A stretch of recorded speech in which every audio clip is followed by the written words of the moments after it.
Welcome back to the Money Script Podcast. It's your host, Yohance Harrison. So happy to be with each and every one of you today. It has been an exciting week.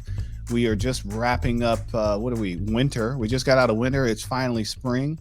So happy spring to everyone out there. Well, of course, depending on when you're listening to this, it might be winter by the time you're hearing this.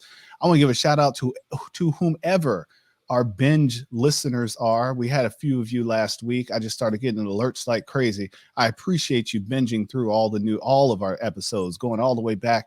Man, 3 seasons. Thank you. We appreciate you. I hope you learned something. I hope you're applying some financial literacy to your financial situation and handling your money and your money script a little bit better.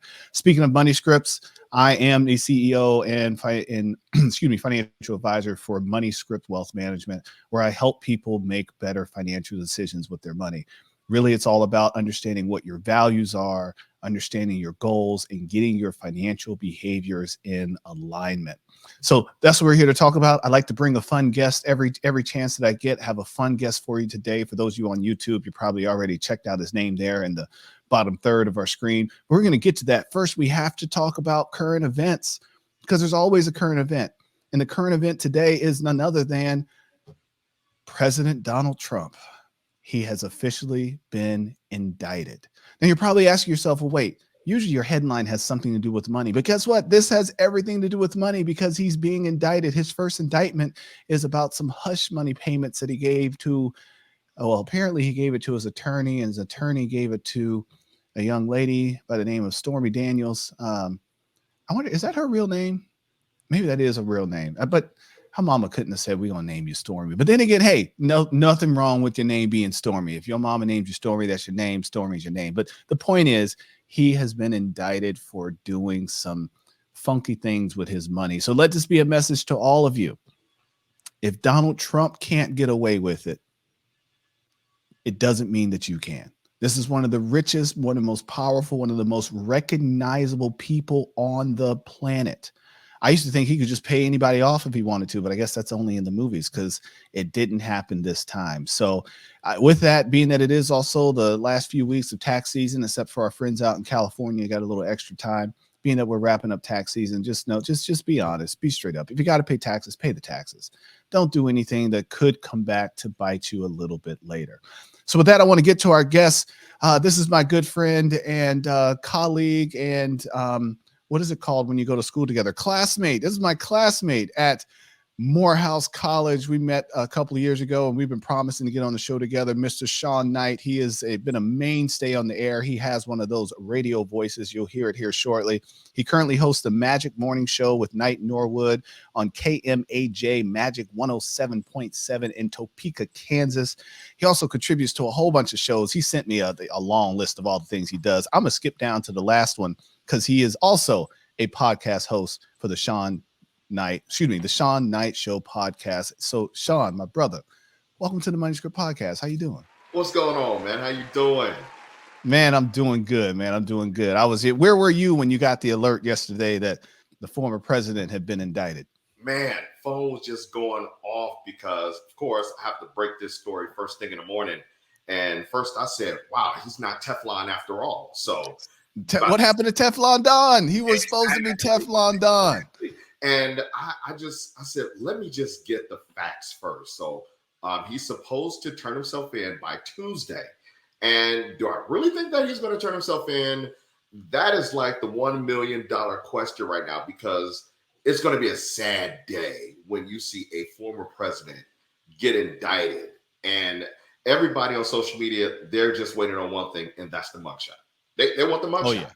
And I was watching actually Fox News. I was flipping back and forth, and someone said on Fox that he will be considered an OG now, and he has street cred because of this situation. And my mouth just dropped, because it is, first of all, it's embarrassing that a former president is getting indicted, but now you want to make light of the situation by giving him street cred because now he's getting ready to go to jail.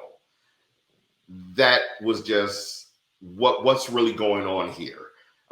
It's nothing to play with. It's very unfortunate. And as you know, we're going to be heading into an electoral season once again. So I really want to see how this play out. and see if he's going to get this swept under the rug, and if he makes a run for the White House, and if he can actually get the White House back after this. This is going to be something unprecedented already. And just to see how this play out, we'll just have to tune in to the shocking conclusion, if you will. We will have to tune in to the shocking conclusion because it's going to be a nail biter. Oh, And absolutely. and just I just like to think about the movies that will be written about this a decade from now. Oh, Um, yeah. Yeah, that's I mean, definitely. there's gonna be a whole it's gonna be incredible. It's coming. Oh, best believe it is coming. Indeed, it is. Indeed, it is. So, tell me a little bit, sir. There's a question we like to ask all of our guests that come onto the Okay. show, and of course, I'm going to ask you the question. And the question is, what is your first memory of money? My first memory of money, I was in sixth or seventh grade. My grandfather, he worked at the DuSable Museum in Chicago, and I would tag along with him over the summer. I would go and hang out with him for the entire day, and I would help him do things around the museum. You know, he would go ahead and work and do little things around there, and that's how I got my first taste of money. By coming home with him, he would pull out his money and say, "All right, you work me X amount of days. Like, I'm going to give you X amount of dollars." Now, mind you, back in the day, growing up in the late 80s, early 90s, you get $20, you're good. Yeah, you You're balling. That'd take you all week, man. absolutely. And also, as a kid growing up, we had a big house in Chicago. And guess who was cutting the grass? My grandfather would start Mm, cutting the grass, and then I would come out and I would be up under him, helping him mow the lawn. And then next thing you know, I would help him do halfway, and he would just let it go. And next thing you know, I'm cutting the grass. And every time I would ask for movie money, he would always just give it to me just because of me doing my things around the house. So my grandfather Lee Deal, he was the one that showed me the value of a dollar. He was the one that taught me about money and responsibility. beautiful. Now, how do you think those early encounters with money affect your relationship with money today? Oh, it helped me out a lot because once you learn the value of a dollar, you get to respect the value of a dollar. When you get money, I now learn how to budget. I know what it's like to spend all of your money. I know what it's like to save money. I know what it's like to have money for a rainy day. I know what it's like to just save up money for a specific thing that you want to do, whether it's to go out of town or if you want to buy a certain thing. Learning how to handle money at a young age definitely prepared me for how I handle money today. And I am thankful for those lessons because, as you can see, the value of a dollar changes on the regular. So, if it wasn't for those early lessons, there's no telling where I would be financially, even though I would love to be in a better position financially. But it was just those lessons that got me in a better position for where I can respect money and learn how to value money. Beautiful. Now, you heard Brother Knight say something that we've talked a lot about on this show over the past, I'd say, few months, maybe 6 or 8 months. And he said the value of a dollar changes. And let's just dive into that a bit, because a dollar is a dollar. I mean, if you look at a dollar, it says one, or you look at a $5 bill, it says five, a $10 bill says 10, so forth and so on. But what does he mean when he says the value of a dollar changes? What he's saying is that what the dollar can buy is what's actually changing. So what that dollar is really worth in goods and services changes over time. So we are of a certain age where we remember when you could go to the dollar movie on a Tuesday. Oh, absolutely. Yes. The good old days. I remember Good when old you could days. actually buy penny candy and it would Oh actually yeah. be a penny. You know, we should do a podcast The on, Brock, oh yeah, the Brock's, the big what they had yes, the Brock's candies. yes, You the get the Bronx candy. caramel or the Oh, you, can you man, imagine you fill up a bag and walk out of there, spending 50 $1 cents. penny Yeah. candy? You do you know how Hmm. much you would be the man in school because everybody Oh was yeah. the candy. Oh yeah. Oh yeah. Yeah. Oh yeah. So as you've probably noticed, your dollar, even in 2023, isn't going as far as it would in 2020. And a lot of this has been reported, and it actually didn't have to be reported. You felt it. The price of Mhm. eggs, the price of gas, the price Yes. of bread, the price of fruits and vegetables. We've all seen those costs of those things go up. but the dollar's still the dollar. Okay. So one of the reasons why it's important to make sure you become more financially literate, that you understand these things so that you can understand again the value of the dollar and why you should value saving as many of your dollars as you can, and also learning how to invest those dollars, because ultimately you want to make sure that your money works as hard as you do. Right. Okay. All of us, we work hard for our money, but is your money working as hard as you are? And speaking of money working hard, I left out, I know Trump kind of stole the headline today, but we got to back up because there's a bigger headline since we last spoke. A couple of weeks ago, we had one of the largest bank failures in United States history. Yes, Okay. absolutely. And we're talking about Silicon Valley Bank. And then there was another one right on the heels of it, Signature Bank. Okay. So we had two banks go out of business back to back. I was texting some of my other financial friends, like, wait, did we just wake up in 2008? For those of you that remember 2008, we had Lehman Brothers, Bear Stearns, Washington Mutual. What was the other one? Wachovia. Was it Wachovia? Yeah, Wachovia. For those that are on the East Coast, you may remember Wachovia. There was another big one that went under too, and whose name Countrywide, which was a lending institution, not necessarily a bank. But we had massive failures. You had Merrill Lynch get swept up by Bank of America. You had who Yes. did Smith Barney take over? Solomon? I don't know. There was lots of mergers and acquisition because there were banks that were failing at that time as well. And so here in 2023, there was the cameras were showing people standing outside the bank in line waiting to take their money out, which also made me scratch my head. I was like, can't you just do that online? Why are you at the bank? Well, if you know that Big Mama and Papa, they are traditional when it comes to The the money. traditionalists, yes, Yeah, yes. I got to go down to the bank and so trade in my roll of quarters. it's not like you and I could actually say, oh, you know what? Let me just go ahead and pull this money and pull it over to another account. When you have individuals like my dad still goes to the bank. So he's not financial savvy as far as being online and using the apps and everything of that nature. So when you think about our elders that are going up to the bank and pulling out their life savings and everything, that has to be very frightening to know that your money could be gone. But let's talk about, could it be gone? Because we have this wonderful institution in these United States known as FDIC insurance, Federal Depositors Insurance Commission, and they will actually insure deposits up to 250,000.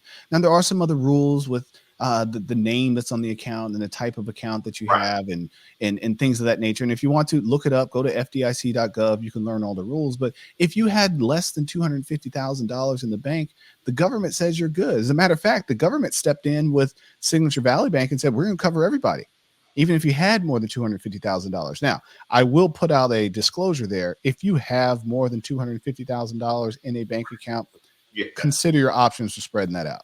Okay. All I right. can't guarantee you that the government's going to come and take care of you. But if you have less than 250,000, do you need to worry about the bank not having your money? No, No, because no, the FDIC, if your bank is failing, the FDIC is going to step in and they're going to back those deposits for the people that have $250,000 or less. Okay. Now, what we all wish is that if a bank went out of business, they just wipe out your loan. But apparently it doesn't happen that way. There's someone waiting to buy that loan. There's someone waiting. They're like, no, I'll buy that loan. You can keep paying me that interest. So don't get your hopes up on that. If you had a loan right. from Signature Valley Bank or Signature Bank, keep making the payments, because that payment's. As a matter of fact, SVB just this week got bought by First Citizens. So First Citizens Bank out of North Carolina, they came in and swooped up all the assets of SVB Bank. And so if you had a SVB debit card, look for a First Citizens debit card coming in the mail soon. But let's talk about what does that all mean when it comes to just making better financial decisions. It's about understanding how your banking system works, and just understand that the banks are responsible for most of the financial failures that we've had in United States history. It's always the banks, in my opinion. But right now in our banking system, the reason that SVB had the problems they had was because the government, the Federal Reserve, started raising interest rates. And when they raised those interest rates, it caused the price of bonds to fall. Now, we're not going to get too deep into some macroeconomics, but just understand that that could be a bad thing if you have a lot of long-term bonds sitting on your balance sheet and all of a sudden the value of those bonds go down. So that's basically what happened to SVB. Yeah, they were doing some fancy lending in some areas, but that's what banks do. It was just they had a large portfolio that they had to take a loss on, and some of the people that bank with them and invest with them didn't like that, and they decided to start pulling their assets, selling their stock because they felt that the bank wasn't going to be solvent. Actually, technically on paper, from some reports, they weren't solvent, but they somehow still managed to be in business for quite some time. But I bring that to your attention because if any of you as listeners or my viewers here on YouTube, if you have substantial amounts of money in the bank, and I'm not talking about 250,000, but if you have just 5,000, 10,000, 15, 20,000, $1,000 in a bank, find out how much interest your bank is paying you. Okay. By the way, let's talk to you, Shawn. Do you know how much interest your bank pays you on your savings account? That I don't, and I really need to check that out, because once I moved to Topeka, I have a checking account with Chase, and I also have another account with my credit union in Texas. So now that things are starting to turn around for me on a financial standpoint, while I'm getting my finances back in order, yeah, it's time to start to reevaluate those accounts and see what I can get or the benefits of having that savings account or that checking account, to see if it's going to add more value to me or if it's going to hurt me down the line. That's why I'm glad that we're having this conversation right now, so you can put me up on game. So that's number one. You said it. Is your bank account providing value to you, or are they taking something from you? I'm of the belief now there is no reason to pay a bank fee just to have an account open. So if you have a bank account, I'm going to call you out, Wells Fargo. I come across clients all the time, got a savings account paying no interest, but paying $5 a month to have a savings account. For what? Exactly. If your bank account is charging you a monthly fee, I want you to hit the pause button right now. Actually, just hit everybody. Hit the pause button right now. Well, not right now. Let me say what I got to say. Are you listening? Okay. After I say this, hit the pause button. Go look at your bank account and go see if you're getting fees just for having a bank account with your institution. Okay. So hit pause. Now, if you had fees on your bank account, you need to find somewhere else to bank, or you need to call your bank and say, why am I paying these fees? Now, with some banks, I'll call them out, Bank of America, they will say, oh, well, you don't have at least $5,000 in this account. And if you don't have at least $5,000, we're going to charge you this fee. Go get a different account. Okay. Or consolidate so you have at least the $5,000. But there's no reason to be paying $5, $10 a month just to have access to your own money. And then the secondary thing is for fees. So what they're taking away, the secondary thing is if you have money in the savings account, are you earning interest on that money? Okay. Brother Knight talked about the credit unions. A lot of credit unions offer certificates of deposit and other certificates and savings accounts and money market accounts where I'm seeing rates of 2%, 3%, and even 4%. Okay. Just imagine if you have $10,000 and it sits in an account for an entire year and it's earning 4%, that's $400 you get paid for the entire year just to have your money sit there. Okay. Those are the times we are in once again. When I started my career in banking in 1998, savings accounts were paying 5%, 6%. I haven't seen those numbers since then, but it looks like that time is coming around again. So make sure that you are looking at your banking relationship. And as Brother Knight said, are you getting value from that relationship, or are they trying to take something from you? And if they're taking something from you, there are plenty of other banks.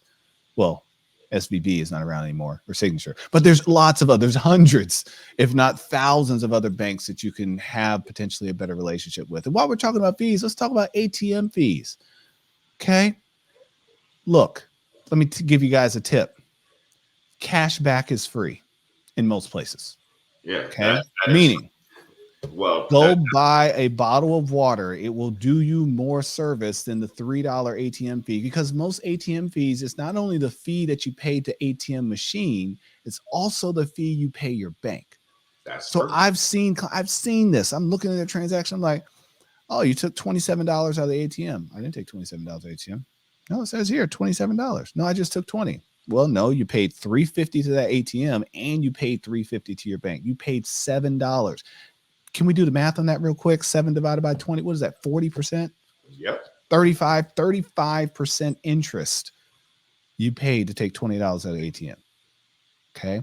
When there's other ways that you can just be more planned. But sometimes, yeah, maybe it's emergency. You just need the $20. I cannot think the last time I had a $20 emergency and had to get it out of ATM. But maybe it's emergency. Okay.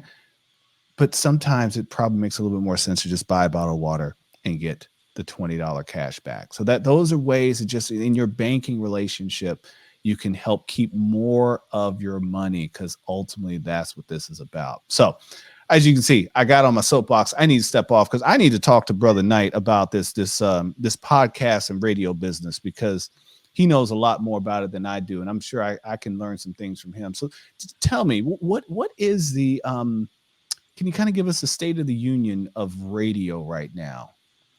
Well, the state of the union of radio is pretty much in a good place to where it was when I started back in the 90s. You have so many options when it comes to radio. You got a podcast, you got a video blog, you have Sirius XM. Back in my day when I first started, we had pretty much CDs, we had cassettes, we had DAT machines. I'm telling my age right now, but we have so many options, and it's a good thing, and it's also a bad thing because you have options now. A lot of people are like, okay, I'll get in a car, I can put on a podcast, or I can listen to Sirius XM. There was a time when you had to just drive, and God forbid you go outside the state line or you go on that road trip, because you would be subjected to whatever radio station was in that area, the frequency of that station. Now you could just jump in and have Sirius XM. You can plug in your aux cord. You can have your own playlist. And it's all about keeping the attention of the listener. And regardless of all of the podcasts and the Sirius XMs, I love local radio. Local radio will always be tried and true because it's more of a personal relationship.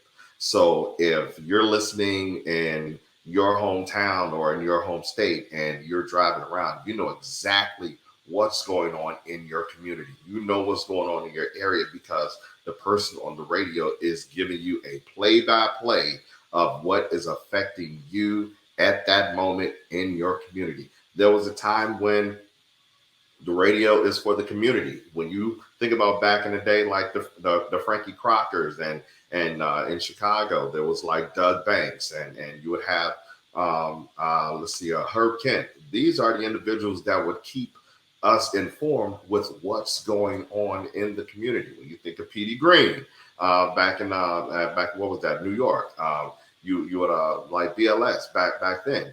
They were always giving the information of what is happening in the community to keep us informed, because there were times when there wasn't nothing out there for us. How could we keep the message going across from town to town on what was happening within the community? So that's why radio will always be, terrestrial radio will always have a place in my heart, because that's where it's at, regardless of your podcasting, regardless of your video blogs and your playlist. If you have somebody that knows what's going on and help keep you informed, you're good to go. Man, I was just having flashbacks. So a little bit of my background. I got my early start in radio. Shout out to Power 98 WPEG in Charlotte, North Carolina. Let's see, Mr. Incognito, if you're listening. Well, you're going to be now, because you're going to get tagged in this. You're like, what did he tag me in? Mr. Incognito allowed me and some of my good friends and my cousin to get on the radio late at night. We would come up to the radio station late on a, I don't know, Friday night or something, or it could have been during the week. I probably wasn't supposed to be out, but we would be at the radio station climbing up this really narrow staircase to get into the booth and, do some programming, hop on, take some calls, do a little freestyle session, all that fun stuff. Back in the day. So we appreciate you, Mr. Incognito, and Artie, the One Woman Party. And wow, you saying some familiar names. Yeah, Artie, the One Woman Party. That was the homegirl. Man, who else was there? There was one other name. It's not coming to me. His real name was Brian. If you know who I'm talking about, Brian, what was his name? Easy Ice? No, was it Easy Ice? Is that what he called himself?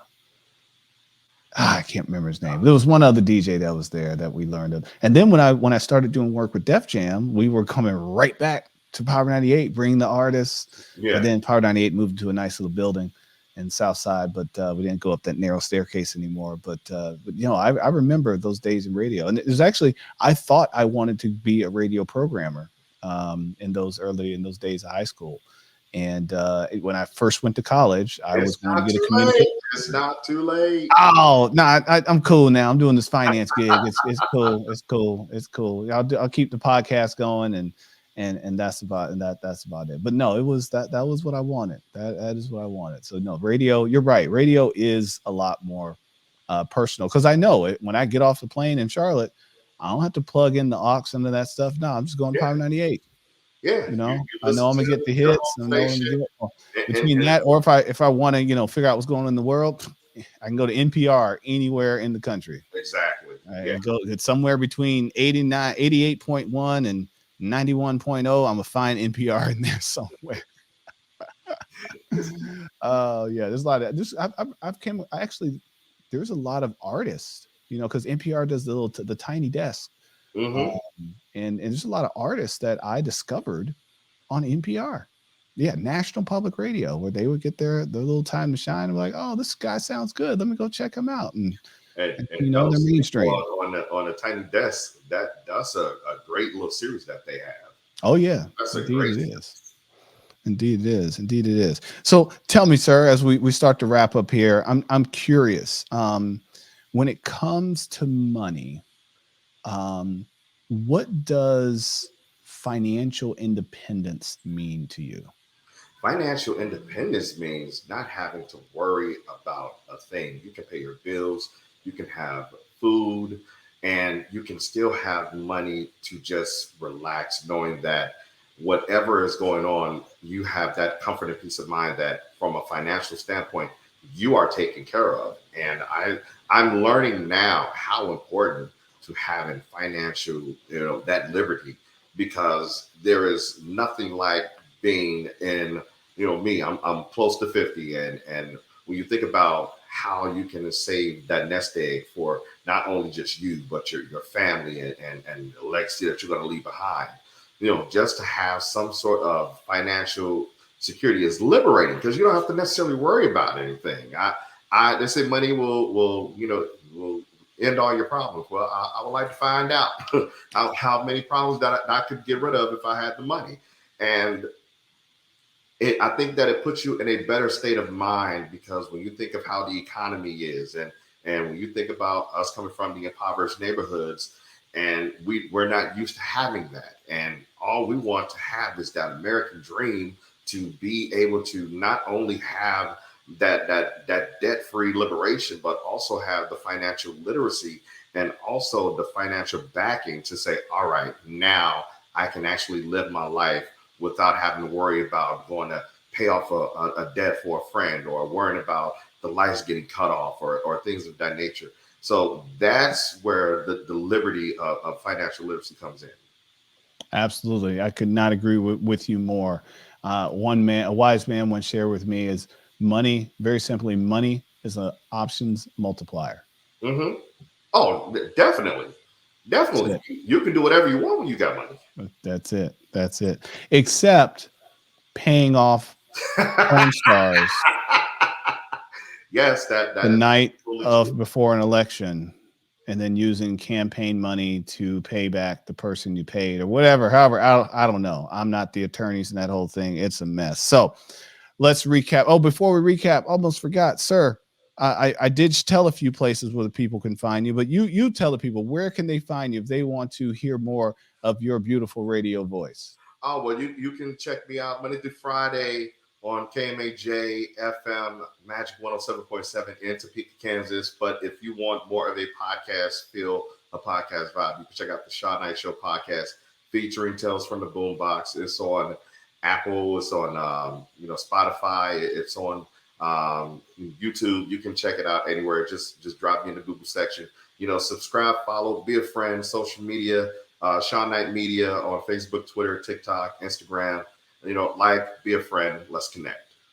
Let's do it. And we'll put all the links in the show notes so you'll have them there, because I'm looking forward to, I'm just going to invite myself to the Shawn Knight podcast. That's got to happen soon. Because we got to have some boombox conversations. I got a boombox. Yeah, because we're actually celebrating the 50th anniversary of hip hop. And yes. I'm actually digging in the crates right now, pull out some classic interviews that I did with some hip hop icons like Snoop Dogg and Roxanne Shante, Dana Dane, and much more. So it's going to be fun. And plus, I got new artists coming in as well. So this will be pretty cool to have you come on and we could talk about hip hop from back in the day and how much of an impact it has made in your life. So yes, look for that collaboration real soon. Let's get it. So let's take a quick recap. What have we learned today? We've learned that eventually you will probably get caught if you do some shady stuff with your money. Yes. So don't do that. We learned that sometimes banks fail. It happens. Not all banks are going to stay in business, but just because a bank fails doesn't necessarily mean that you have to fail. Okay, there are rules that are put in place to help protect you. If you are one of those individuals that is above that limit, make sure you find ways to spread your money out a bit. We also talked about moving your money away from a bank if they are causing you financial harm. There's no reason to have to pay $5 just to have a savings account. Get a different savings account or get a different bank. We also talked about the value of a dollar and inflation. Like I said, we have lots of episodes about inflation. We didn't spend too much time on it, but it is one of our biggest enemies that we will face with our dollars. And then, of course, we talked about financial independence. And that's something I challenge all of you to do as listeners and viewers here on YouTube. Define what your financial independence is, because it's different for each and every one of you. Some people, they want to, have a house or a farm or whatever it is, or some people are very content renting. It really depends on you and what you want. Figure out what financial independence means for you and start to put a plan together so that you can find that financial independence in your lifetime. Or as Shawn says, see how many problems you can solve with a whole big stack of money, because believe me, it can solve some problems. So, of course, we have some future episodes coming up with a lot of powerful guests I'm really excited to be able to visit with. We're also going to be pulling some guests out from season 1 because, yes, we are in – what season are we in? Is this season 4? Let's see, 2020, 2021, 20. We are in season 4. I probably said that a couple episodes ago, but I forgot. And we are approaching our 10,000th download. Matter of fact, it might happen on this show right here. So hopefully you're number 10,000. Hopefully you are number 10,000. I know next step is 100,000. We're going to get there. And this season, we will hit 100 episodes. Man, we've been out here, y'all, talking about this money, helping people build more financial literacy, and it's so fun to do. So again, I'm Yohance Harrison with the Money Strip Podcast. I appreciate you tuning in. Please hit that like button, hit that subscribe button, tell a friend to tell a friend to tell a friend, and we will see you next time. Take care.